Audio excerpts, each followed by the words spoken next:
everybody, and welcome back to my channel. If you are new here, my name is Jenna, and I want to help you run your life through planning, organization, and coffee. Lots of coffee.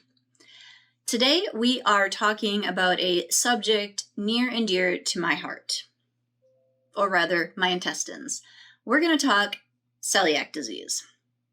You may be wondering, what the heck is celiac disease? I get it. It's not very well known, but no worries. I got you. Celiac disease is an autoimmune disorder where the body attacks your small intestines if you eat gluten, or if you ingest gluten, technically. There is no cure, and the only treatment is a gluten-free diet. But what in the world is gluten, you may ask?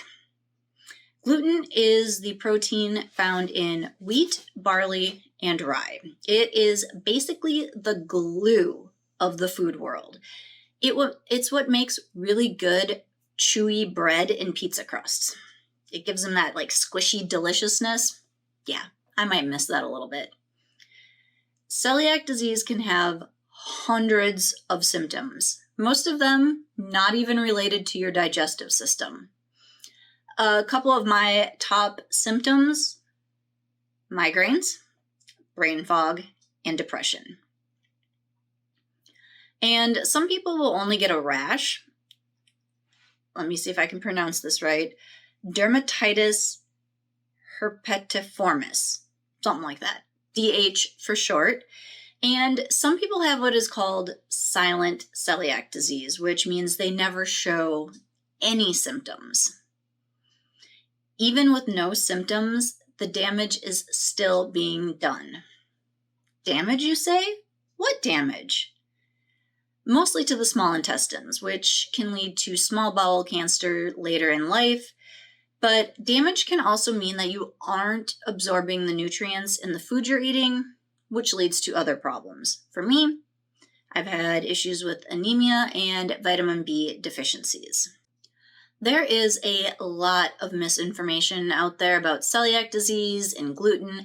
I hope to clear up some of that as someone who is dealing with it on a daily basis. I'm not a doctor, I'm not a scientist, I just happen to be one of the 1 in 100 who has celiac disease. I do try to research and work with doctors who are knowledgeable about celiac disease. I lucked out that Mayo Clinic is one of the leaders in it, and I have heard some horror stories from other people.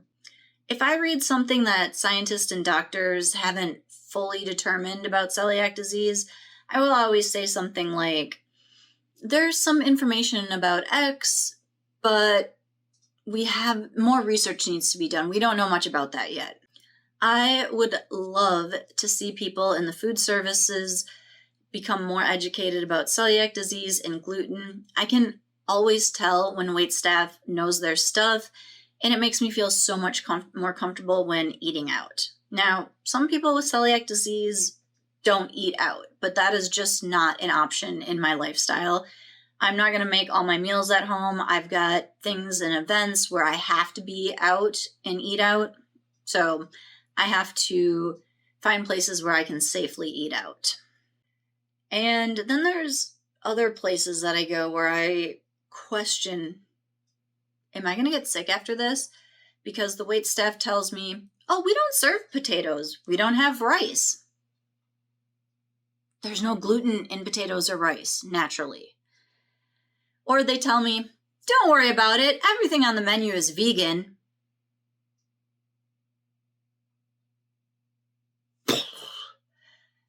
Wheat is vegan.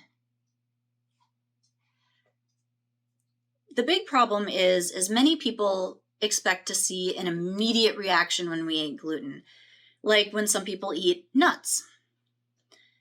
My reaction time can vary from halfway through my meal until about an hour later. But it's usually within that window that I know I've been glutened.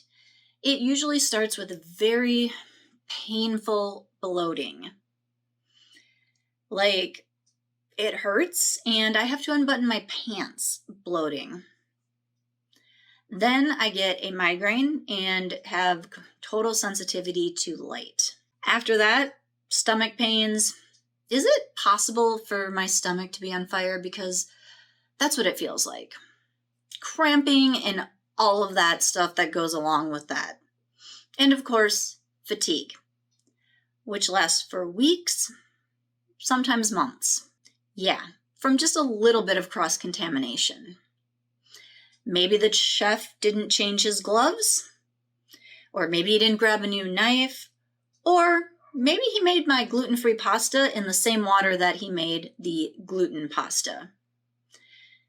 So it may not be visible like anaphylactic, however you say that, shock, but it is very painful, and it is killing me slowly every time I'm cross-contaminated. Every time I'm glutened, my intestines become damaged again and have to re-heal, shortening my life expectancy and increasing my risk of small bowel cancer. I hope by doing some videos and blogs about celiac disease, it will help others learn, and maybe restaurants, work events, family holidays can be that much better for those of us with celiac disease.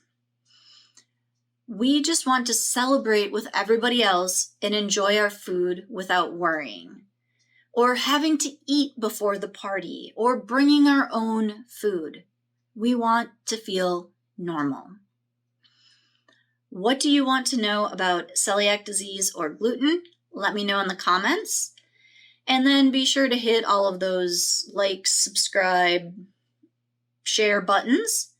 And until next time, may your food and coffee be gluten-free.